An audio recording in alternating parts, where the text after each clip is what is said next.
Here we go, guys. Match week 2 has come and gone, and we're starting to see what these squads are really up to. Hey, everyone, it's Dave here with Diego and Aaron Jafalo for another great episode of A Soccer Fan Walks Into a Bar. We'll cover the scores, some last-minute transfer market action, and take things home to the MLS too, so stick around.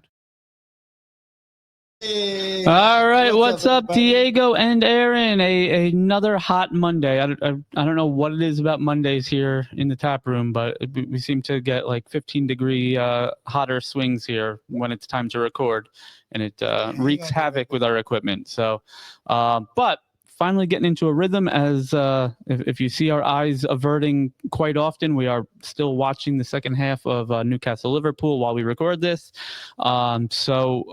But we're here. We're getting finally into a little bit of a rhythm with the season.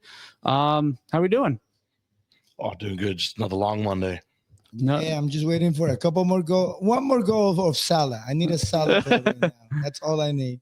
Our Saturday morning predictions are in full effect here. So, all right, let's hop right into it. We do have a lot to talk about with the Premier League. We will, cover all or some of the matches in greater depth than others.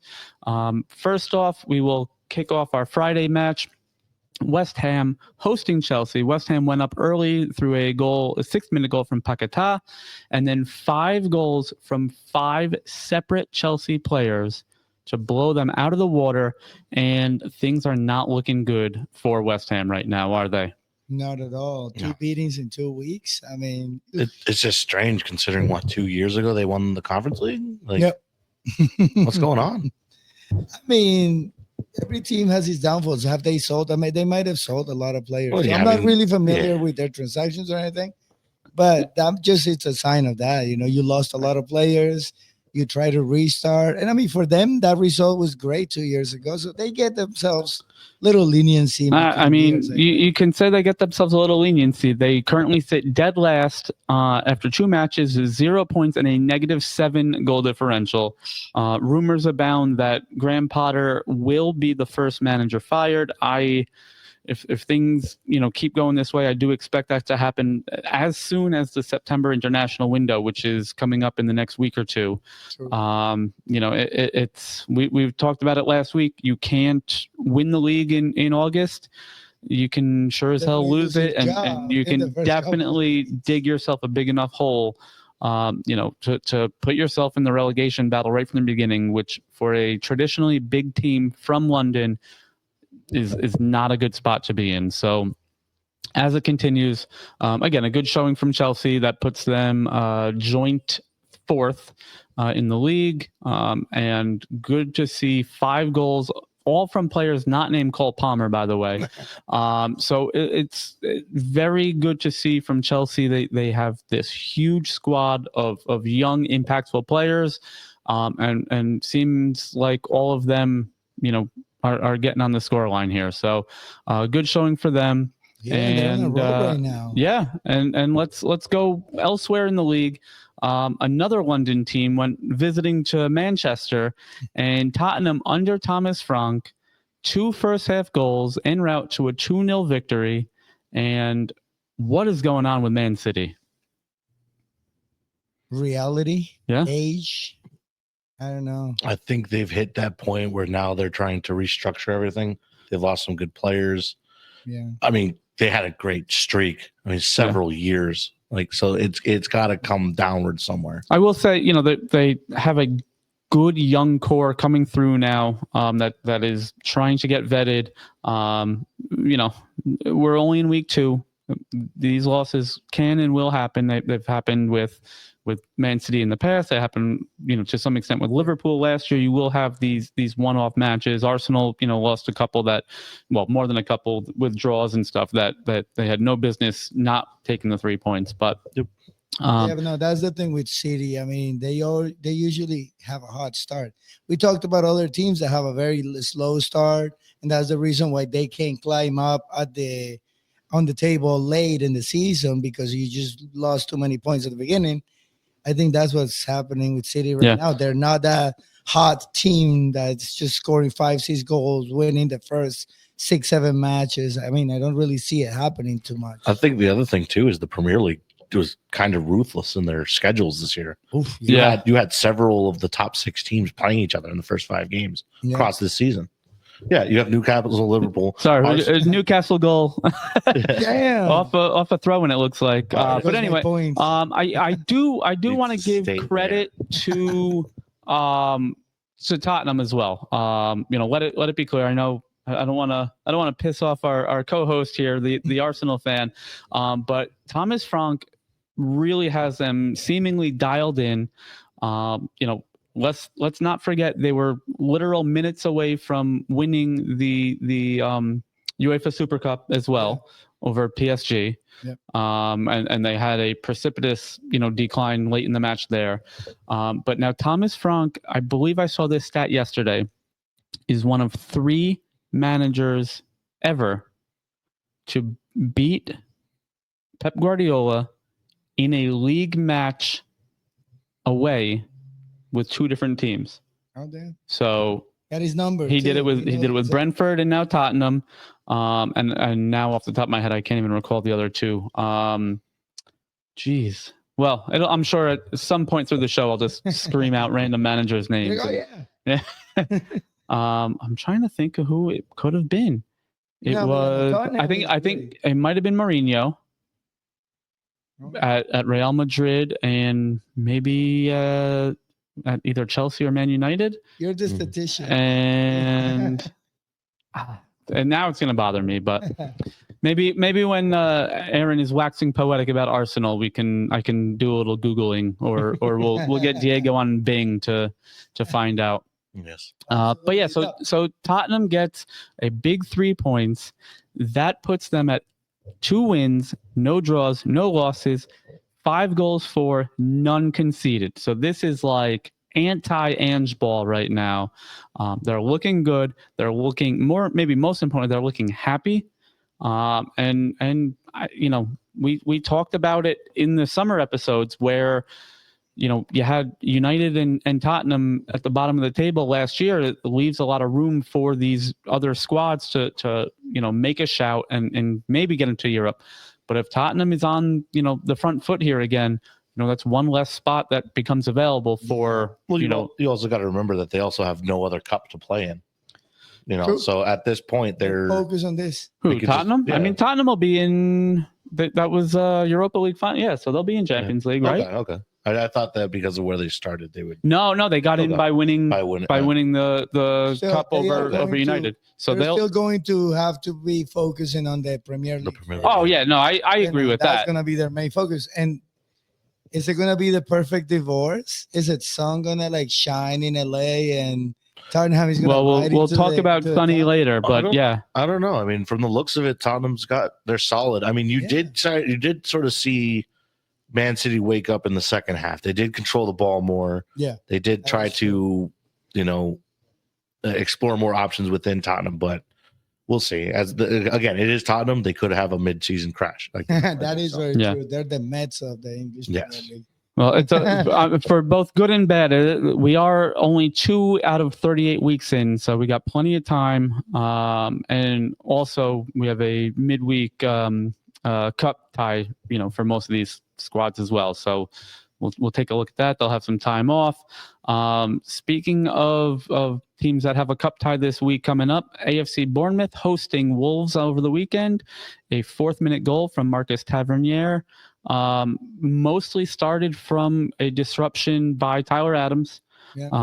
Obviously, I don't believe he was credited with an assist. I'm actually surprised Tavernier was even credited with the goal because it banged off of 2 or 3 defenders, it seemed, and the crossbar.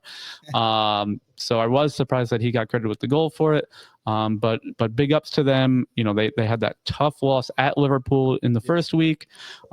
Defensively, they only conceded 1 shot on target. They had 59% possession. So Bournemouth looks to be back on track, hopefully. With all their new signings kind of gelling a little bit better as every week goes on. Yeah. They have a fairly tough tie in Brentford now on Tuesday, which is tomorrow. So the short week, I'm very curious to see, how much rotation they do. They're not a huge squad to begin with. So can they, rotate as much as they want? That remains to be seen. Or do they also maybe look at these cups as a potential shot getting into Europe? We just talked about it on the flip side of things with Tottenham playing well. The league is the most important thing. If Bournemouth and the Brightons of the world don't feel like they can be a top 6, top 7 team, do they aim for that cup run? Yeah, I mean, it's the most reasonable way for them to get to Europe at this point. So, what will be the incentive? Then again, if you start letting the English Premier attention too much, you could end up in the bottom of the table. Yeah. Then you don't want to start having to hustle up and struggle at the end of the season, trying to scramble points just to stay alive. Yeah, and it's not as though the players on the field, regardless of the amount of rotation, whether it's for league play or for these cups, it's not like they're just going to pack it in and do nothing. They're still out there making a living and full effort, but it'll 100%. be. But what do you, as a coach, this is not necessarily for the players. So as an organization, what do you want to aim for?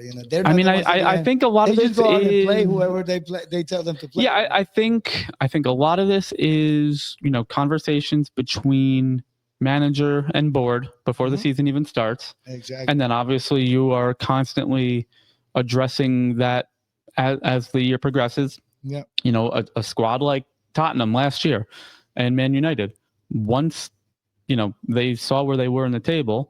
And, obviously once they saw that they were safe from relegation, put all the baskets put all the eggs in the cup basket. You may as well. What's the difference for a Man United and a Tottenham?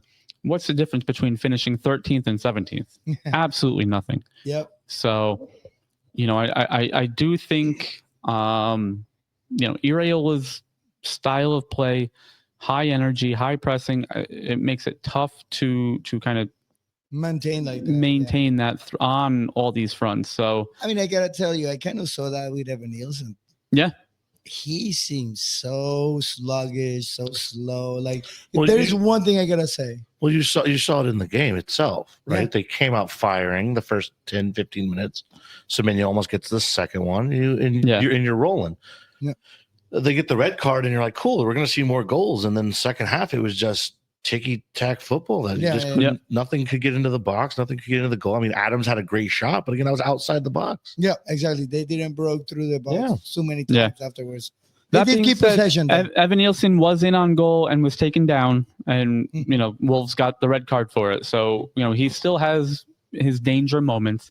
But compared to last season he was truly engaged and involved. And again, he was also more of an unknown commodity at that point as well. Not just for Bournemouth, but also from opponents. So was it more of a kind of they weren't focusing on him as much, right? Yeah, you're right. You're right. But still, I didn't see the energy. I gotta say, Tyler, on the other hand, he was hustling up and down the midfield. Yep. He was a pretty good anchor, I guess. According to their layout, they had him just in the center. Yeah. Everybody was out on the wings. So he was the lone midfielder. Running back and forth. Yeah, exactly. And with this system and again, as he develops a better relationship with the center backs and the rest of the midfield, although the rest of the midfield has essentially been there, with him the last couple of years. But that new back line will take some adjustment, not just with Adams being able to adjust to the center backs, but the center backs, most of the world has not played with a player with that skill set and energy level that Tyler Adams has. Yes. So it certainly takes a little bit of getting used to. Someone with those tools in their bag. It worked defensively though. That's one thing I did see between, like you said, the defensive line and Tyler. They were communicating heavily. Yeah. And he was the one. He wasn't the one actually giving the orders. He was just reacting to what his center back was telling him to do. You know what I mean? Yep. That was a good thing because he's the veteran, I think, isn't it? I mean, this will be his third. This is his third season. He played maybe 35 minutes in that whole first year. You know, various back and hamstring injuries. Yeah.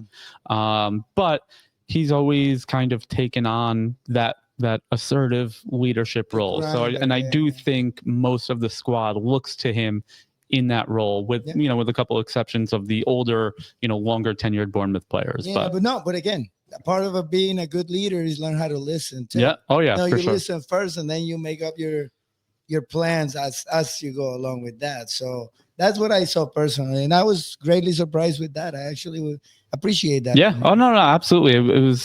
It's good to see. I have been very cautiously pessimistic with Bournemouth, with how they're going to roll this year. I personally think they will probably be in that 11th to 13th place spot. I'm more than happy to be wrong and then finish in the top 7 or 8, but we'll see what happens and how the season progresses. They are still rumored to be bringing in another player or two. Will they do anything in the winter window? If they're on the cusp of getting into Europe, we'll see. So elsewhere, going back to London, Arsenal hosting Leeds United. I'm just putting Mike up for now.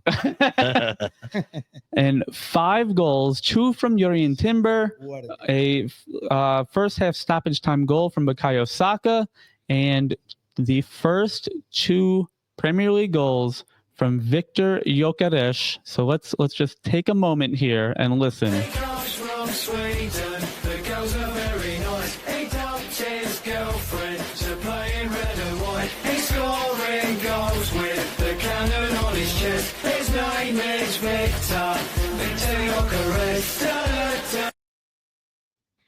So there you have it, Victor Gyökeres, 2 goals, 5 total, and I didn't look at the stat line up until just now. Only 5 shots on target. So Arsenal literally scored on every shot they had on target. I know, to be the thing, and I know the first one was off a corner, correct? Yes. Did they have more off corners or no? Second one goal was also off a corner. I thought so. Yeah. So, Arteta's set piece coach is definitely earning his paycheck this season thus far. 68% possession, 599 passes with 91% accuracy. Just a comprehensive victory over newly promoted Leeds. It was not Leeds' day. And again, all of these promoted sides, that's what we're going to see for the most part. Although I will say, and we'll get to more Arsenal, don't worry, Aaron. But after considering this, with 2 matches played, each of the 3 promoted sides already have a win. Maybe we are going to buck that trend of all the newly promoted sides going right back down. But then they turned around and took about 12 combined between the 3 of them. Yeah, all you need is points at this point. That's what happens when I praise somebody. I thought the curse was lifted, but I guess not. So he was talking about Sunderland and Leeds, and everybody was like, "Yeah, they're going to do good." Again, a tiny sample size, but after 2 matches played, you have Leeds in 12th. Burnley in 11th and Sunderland in 7th place. Yeah. So, much better than we've had in the last couple of years. Oh, 100%. They were like 0 points. Yeah. It's been historically bad, which is, again, we talked about it last year. That's why Tottenham and United were safe. Yeah.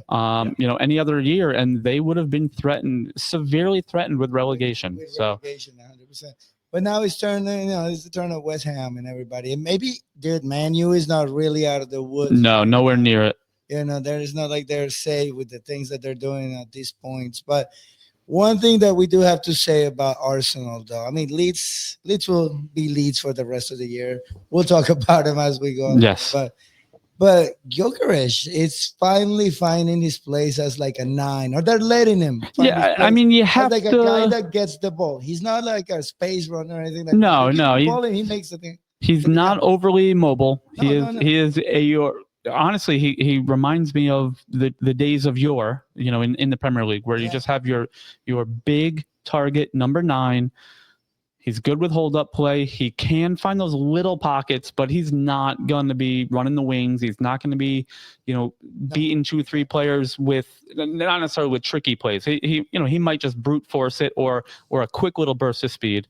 But he is just your simple out-and-out finisher. Yeah. And honestly, between like him and Erling Haaland, I am like really looking forward to seeing old school strikers coming back into the Premier League. Yeah. Aaron, your thoughts on Jokeric's first couple of goals here? I think it takes the weight off. I think that's the biggest. Yeah. You could tell both him, the crowd were just screaming. And his teammates too. It was a great, it reminded me while we're watching Liverpool, it reminded me of Federico Chiesa scoring that winner against Bournemouth last week, where, he's been through so much. Obviously, Chiesa's was more injury induced.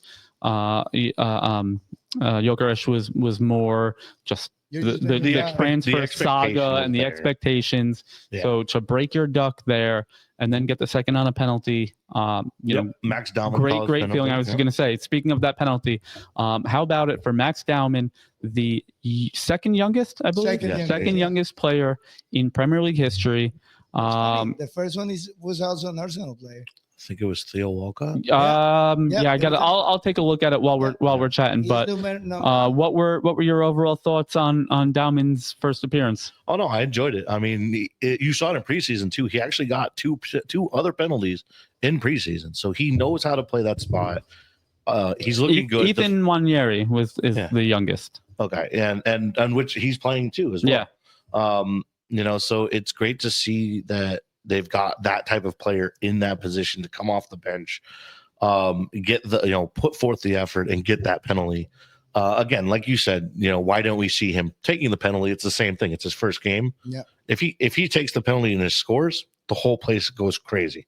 If he takes the penalty and he misses, somebody saves it, the pundits are going to be like, is he ready yet? Why would you do that? So I think give it to Gyökeres, who Arteta specifically said at the beginning has been their best penalty taker in practice all year, all preseason. Let him play it. Let him take it. He got the second one. Again, it goes to show you that more is probably going to come from him. And then we're going to see more of Max Dauman down the line, especially with the fact that now we have injuries to Odegaard he's got a shoulder injury, could be back next week. Yeah. You have Saka, who's injured now. He's out 4 weeks, hopefully into the international break, doesn't play for England, comes back, and he's good to go. Yeah. But that's still 1 or 2 games of seeing these other players that, the depth that we finally bring in. Yes, absolutely. Yeah. I will say I fully support, the Arteta Gyökeres, penalty thing. But again, you're up 4-0 already in stoppage time in the second half. Honestly, I'm fine with it either way. If they had given Dauman the ball or Gyökeres said, hey, you know what? You take it. Mm-hmm. I'm fine with it on all fronts, but I don't disagree with you on the this is my ball, especially, it's not like it's a seasoned veteran like a Van Persie or someone like that it has, already has a couple hundred goals under his belt for Arsenal. Yep. So Gyökeres needs that almost as much, if not more, than Dauman does in that situation. Yeah, Aaron and I were talking about. The only reason why I would have considered it, after you guys said what you said, is if the kid himself just goes and grabs the ball and says it's my penalty. Yeah, because that also shows you that the kid is ready. Yeah, you know what I mean. You gotta give him at least that vote of confidence that if you really want it, here. But he didn't. He just walked away. He was like, all right, got my play. Yeah, and like you said, that gave him praises. Listen, I don't know. That was all praises. There was no downside. You take the penalty, you miss. You take the risk of that, and you're cultivating these kids. I mean. That team is super young anyway, and he's getting younger now. Well, here's the thing is that you got to think about it this way too, is that for some god-awful reason, Arsenal is always known for collecting injuries, and I don't know what it is. And the last 3 years of them finishing second, you saw it that down the line, we lost the key players, and the players that stepped up just couldn't do it. Yeah. And for once, there's a feeling around the club now that we have the players to step up. We're getting the players that want to be here, that want to play, and they actually can fill the roles that you're seeing. Again, you saw Saka come off due to his injury, and Nwaneri stepped up. You saw Odegaard come out, and Dauman stepped up. Like, these players are going to step in, and they're going to want to play. And like you said, we have a young club. 10 years from now, Dauman's going to be 25. Numeneri's going to be 28. You're going to see these players in their prime 10 years from now. Are they going to be playing for Arsenal? I don't know, but that's how young these players are. It is insane, the youth on Arsenal. And there's a couple more teams in England that are just like that. Yeah, I mean, Chelsea. I think Chelsea has a Bournemouth is very young. Their average age is like under 25 or something like that. It's just insanity. They were talking about. I think it was Saliba's 24. I think what they were saying was Timbers that age. You got a lot of players under the age of 25. Saka's what, 24, 23? Yeah, I'm trying real quick to bring up the Premier League on transfer market to see if I can find on a funny note as well, and another big plus for Arsenal. I think they got the tallest, smaller defender in the world right now. Oh, and, yeah. My man winning corner kicks and free kicks like a champ over everybody. It's insane. Those goals that he scored. Timber score. Amazing. So amazing. And again, another super young guy that is just, like you said, ready. Chelsea has the youngest squad in the league right now with an average age of 23.7. Look at that. That's just Arsenal looks like they're about 10th. Yeah, it's because Zubamendi and Norgard tended to push it. We're talking about Arsenal has an average age of 26.1. Tottenham, surprisingly, 24.9, level with AFC Bournemouth. So there's a lot of youth, man, and there's a lot. Speaking of Arsenal and Tottenham, you also got the fact that Arsenal did just snatch Eze from Crystal Palace. Yeah, our Discord is on fire with Eze and Tottenham memes right now. Yeah. So that meme was so. I will say, where have we seen where a player calls a coach and says, "Listen, your rival is that whole story is so wild to me." Yeah. I mean, obviously, it's not tapping up if the player's calling the team. Yeah. But and I know Eze, came through the Arsenal academy. He grew up an Arsenal fan. But even the biggest Arsenal supporter has to feel for Spurs at that point. Like, you literally are like going to lunch. The medical's done. Like, everything is ready to go. Just sign on the dotted line. This isn't the first time. No, I know. But Campbell came over. Oh boy, one of the biggest. What is it? The biggest. What did they call the revolutionary guy? Benedict Arnold. The biggest traitor for Tottenham. Yeah, that's the pettiness between that rivalry is great, and we love it, and that's why we live for it, man. Yeah. That is just the way you got to do it, and that's the way you got to screw your team up. Yeah, the way when he came out for that game, you saw the look on everybody's face. You saw the look on his faces. Yeah, you know that guy is gonna put everything he can on that field. Yes, and he's gonna leave it there. And that's really is. That's the player that we need. Yeah. No, I mean, you're not wrong there. Yeah. I just, again, the heart, or what's left of the heart of Tottenham has got to be just. It's a very. They're playing well though. They are playing well, but.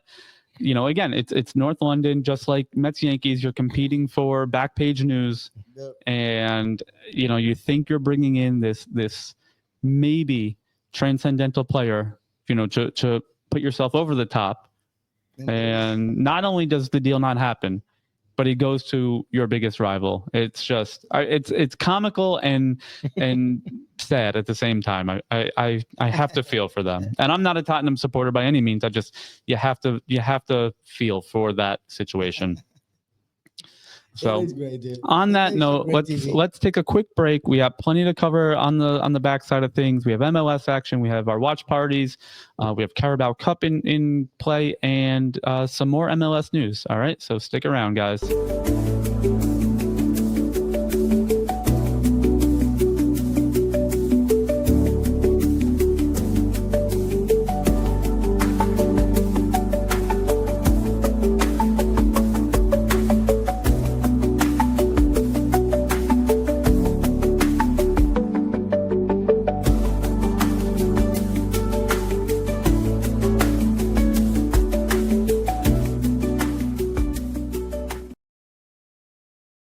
Seen. All right, welcome back. We're still talking Tottenham memes and all that good stuff, but We do have some MLS action to cover. I'm just bringing up the stat lines now.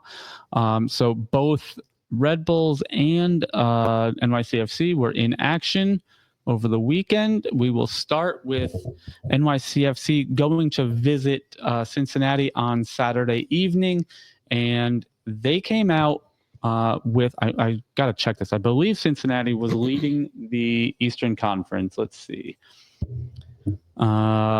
Yes. Philly. Well, Yes, I think yeah. Philly won. So I believe before the weekend, Man City, geez. Cincinnati was leading the East on 52 points, and NYCFC with another Alonso Martinez goal, 1-0 victory, and they are now unbeaten in their last 4 wins and a draw.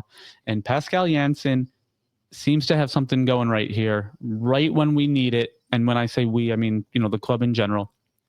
Right as the playoff crunch is coming. So there are 6 matches left for most teams. NYCFC has 8, including a brutal, I think, 5 matches in 14 days. So for them to be able to pick up those tough points away at a big competitive rival will go a long way, because I'm not expecting much from these matches, as they come thick and fast. So, good shout for them. And then that's on the double-edged weapon of having matches in hand right now for you. Right. You got to make them up. You think that it's going to benefit you, but you never know. You'd rather have the points on the board, up front. So have to hustle up at the end. But like we always say, get hot at the right time, and yeah, it goes New York teams again. Well, speaking of getting hot at the right time, New York Red Bulls, they have faced a litany of I don't know if bad press is the right word, but the fans are not happy. They're seem to be pushing for a playoff spot. They seem to be in a dangerous position with Forsberg and Choupo-Moting, and no deadline deals for them. They brought in a backup goalkeeper and I believe one other bit part player, and they go to Charlotte, they lose, and the fan base is getting a little bit tense here. They currently sit now in the 9th and final playoff spot. But they are level with Chicago, and Chicago does have that game in hand. So, we'll see what happens there. But Charlotte I think they only had 2 shots total. Let me see if I can find that. 4 shots total, rather. 2 shots on target, and they come out 1-0 victory. Red Bull 15 shots, only 3 on target. They did have 60% possession, so they dominated the run of play, which again is not a normal Red Bull New York thing. But we've always noticed that when they get the ball, and I think Charlotte gave them the ball. Oh yeah, after they scored that goal, they just kind of just sat back, and that's all you need. And let it also be, for the record, Charlotte is currently in 4th place in the East, so it's not like they're some also-ran that doesn't belong there. But they played the game, Yeah, I mean, you also got to think about it too. Like New York is in that. You're in that vicinity of all the teams that have always had pressure on them, no matter what the sport is. Yes, New York teams are expected to win, and that's the issue, because when they start going, the chirping gets louder. Oh, right. Absolutely. The New York market is one of the hardest markets to survive as a player or anything like that. It's just ruthless. Yep. So as it stands, I think for the most part, the top 3 are in a class of their own. You have Philadelphia on 54, Cincinnati on 52, and Nashville on 50, all with 28 matches played. The only team I think that could, make some waves there is probably Inter Miami. Yeah. They are on 46 points, but only 25 matches played. So they have 3 matches in hand. So if, again, we just talked about, would you rather have the points on the board or knowing the results ahead of you, where you're at? So they have some making up to do, but above them also are Charlotte and Orlando City, each on 47 points. Columbus with 27 matches played on 45, and then NYCFC on 44. Behind them is Red Bull and Chicago, both on 39. So, they're Chicago with a game in hand. Yeah, and honestly, they're 5 points behind NYCFC and 8 points ahead of New England. So it really, looks like it's going to shape up to be a 2-horse race for that last playoff spot between Red Bulls and Chicago. And again, this is the beauty of playoff soccer. We talk about the bad sides of it where every team is in, but in what world would the 9th best team in the East still have something to play for? So that is the pro playoff, position on this side of the ocean. And it makes for great TV. Exactly. I mean, we've experienced it, for the last few years with our Premier League fandom here, in the brewery, where outside of, fighting for Champions League or, hopefully a title race, that's about it. The spots, 9 through 17 really don't have much to play for other than except for us to talk about how are they going to survive and right. But even that with the relegated side so far below, there wasn't even any of that talk. So you have a super surprise this year in LA Galaxy coming up in the last place. Right? Yeah, we have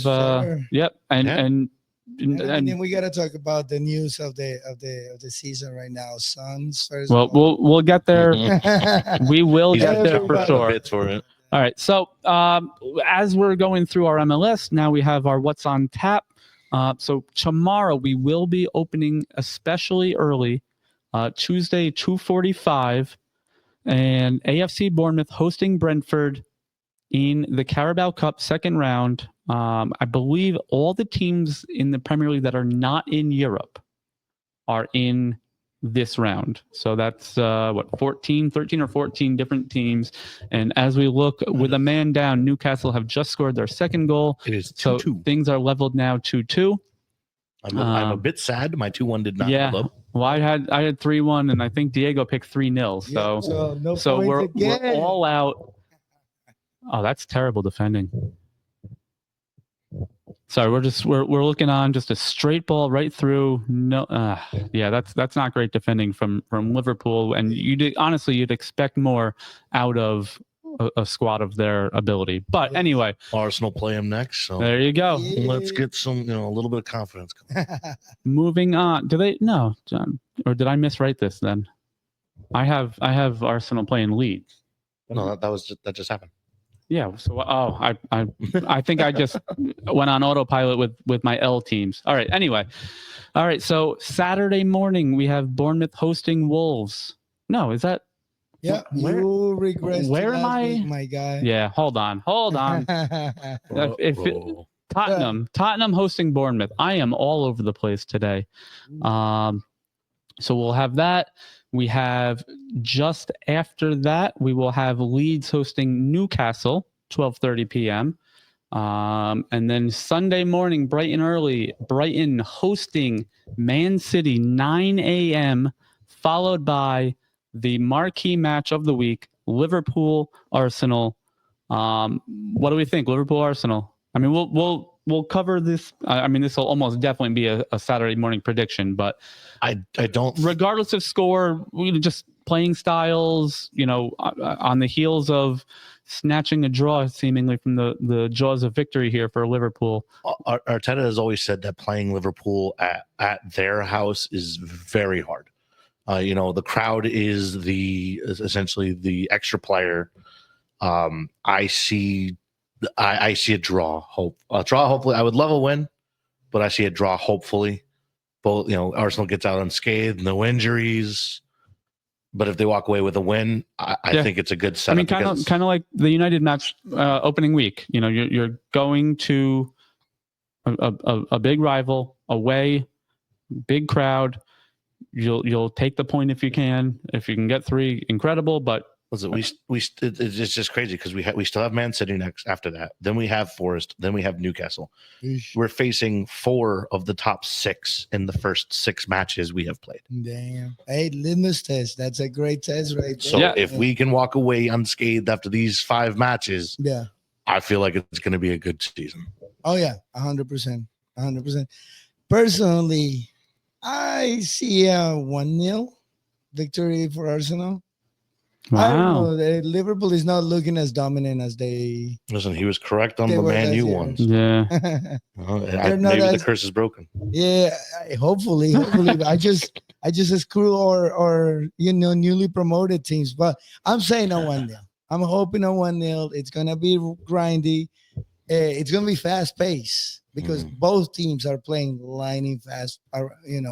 So Plus 11. Somebody's gonna score 11 first and minutes they're of gonna fall stoppage back. time. Wow. yeah, no, I think I'll say one.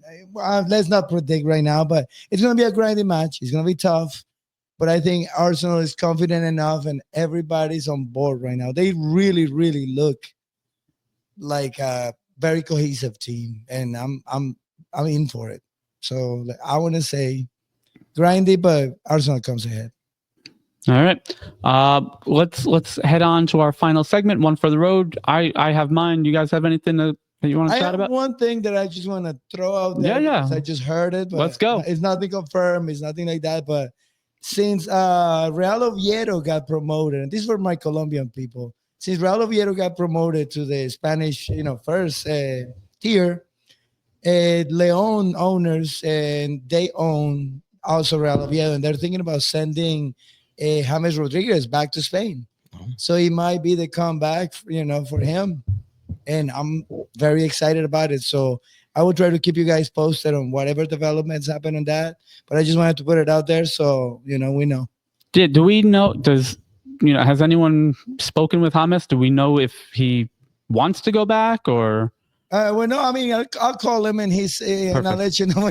No, actually, no. This is all last couple of All days speculation. rumor. Yeah. And a couple of pundits have been talking about it, but there has nobody reached out to anybody. It was just a thing that came out. So, I said, I'll keep you guys posted. They are 51% owned by Grupo Pachuca. Yep. And managed by Veljko Paunovic. He was at. I feel like he played in the U.S. for a while or coached in the U.S. for a while. Yeah, and I mean, and having Chicago Fire. Yeah, he played for Philadelphia Union, among several other teams, including Atletico, Tenerife, Getafe, Partizan Belgrade, and he managed. He played twice for Serbia. Played and managed with the Serbian youth teams. Managed for 4 seasons with Chicago. Managed at Chivas, managed at Tigres, and now he's at Oviedo. So what a rep sheet. Yeah. But you know what? It's a very interesting, parallel. Obviously, being owned by Grupo Pachuca. Yep. He's got playing history in Spain. He's got coaching history in now Mexico and Spain, as does James. Yep. No, so it's a very interesting thing that I can see happening, and that Colombian players shine best with smaller teams. Yeah, and what? I mean, let's not kid ourselves. James is still young enough and got enough in the tank to be a contributor to really any squad in La Liga, let alone a smaller squad that could use them. Player guiding these young guys that just came up, experiencing the league, like you just said. You know what I mean? So I see it feasible, and again, I will keep the information coming, and I will be very excited if we get. Let's see. James is 34. I didn't realize he was that old. But also their elder statesman over at Oviedo is Santi Cazorla. So and he's been there for a couple of years now, helping bring them back up. Yep. My one for the road, our last little bit of news here. Both Son Heung-min and Thomas Muller have both scored their first MLS goals over the weekend. Sonny on a beautiful free kick for LAFC, and Thomas Muller a match winner in the, I believe, 12th minute of stoppage time on a penalty. So, big ups to both of them. I think when players like that are doing well in the MLS, it's just a big positive, both in terms of marketing and style of play. And when I say marketing, I don't just mean selling jerseys and advertising, but marketing other players to want to come to this league. So funny thing that I was watching, everybody's kind of saying that Son is gonna be way bigger for the MLS than what Messi. I don't think so. That's too hot of a take. I think in terms of LA, I was going to say in terms of a singular market, I would agree with that. Yeah. I think if you compare what Son's impact on just LA might be to Messi's impact on just Miami, you might have an argument there. Globally and nationally, nobody's touching Messi. Yeah, true. But I think Son Heung-min, I can't even talk. Son Heung-min, with the LA market and with jersey sales and with the Korean and East Asian population there, I think is just fish in a barrel in terms of. Yeah, no, and I agree. That's and not that's to the say thing, that I mean, not to say that Miami doesn't have boatloads of Argentinians. Yeah, what also. their point was that Son is a lot more open to the media, to the people. Messi's a great guy, and if you catch him on the game, on the field, he will take pictures with you. He will give you his shirt and everything, but you don't see him going out of his way to expose himself other than what's on the field. And that's why we love him. Us soccer fans, we love him because of that. But Son, you're going to see him everywhere on TV. He actually speaks English. So that's a thing that, he's going to put him ahead when it comes to media friendliness. So that was their point. Not necessarily, your ability as a soccer player and your idea of bringing new talent here, because that's what Messi does. Messi can't network anybody. Right. Like, hey, come over to here and we're good. But they were saying more in like the public eye. That's I mean, there's, but the proof will be in the numbers when all is said and done. Yeah, in the pudding. It's to have at the same time. I'm trying to think back in MLS history to having two. Again, Son is not at the level of Messi, marketing wise or ability wise, but to have two players potentially so transformative for the league in the league at the same time on opposite coasts. I mean, I could only think, was Ibrahimovic and Henry at the same time? No, I don't think they overlapped at all. No, Henry and Beckham were here, I think, at the same time, probably. Yeah, but Beckham definitely changed it. I don't think Henry did. He just kind of brought excitement to to the Red Bull. Beckham brought a lot of notoriety. Yes. But you saw the documentary that they did, right? Yes. Yeah. Just how he was talking about how he was playing with players that were like, this was their second job and the field was not up to par. He definitely changed a lot of things. Yeah. I mean, he definitely brought a level of professionalism to the league. And again, we're seeing another level of professionalism now with Messi and now with Son and Thomas Muller, and we had Shaqiri here a few years ago. I do have a thing for the road. There you go. Look at that. 3 for the road. The U.S. soccer player for Norwich, 4 goals in 4 games. Josh Sargent, yes. Josh Sargent is lighting the championship on fire. One thing I want to, and maybe we can spin it into either another show or another segment of this show. With all the Americans that we have abroad, I definitely want to take some time to cover that. I just, I don't want to make these episodes 2 hours long. So maybe we'll find a way on another day and another topic to cover, that and how well Chris Richards is playing for Palace. Yeah, where are they now? Where I like that. I like that. All right. Because, so you heard it here. Stay tuned for another different show from us. But in the meantime, this one on YouTube, Spotify, Apple Podcasts, like, subscribe, share it. Reach out to us on Instagram, our Gmail, our Discord is up and running. cdunewburgh.com. Our website is in full effect right now. Facebook too. We got it all. Did I miss anything, guys? Nope. All right. Thank you. We have looks like a minute and a half. Dave right there. Yeah, I gotta get used to Aaron right where are we? Here and Diego. All right. So thank you guys for another great show. We will see you Saturday morning for our pre-match previews. And until then, cheers and watch some more soccer, will you? Have a good one. Cheers.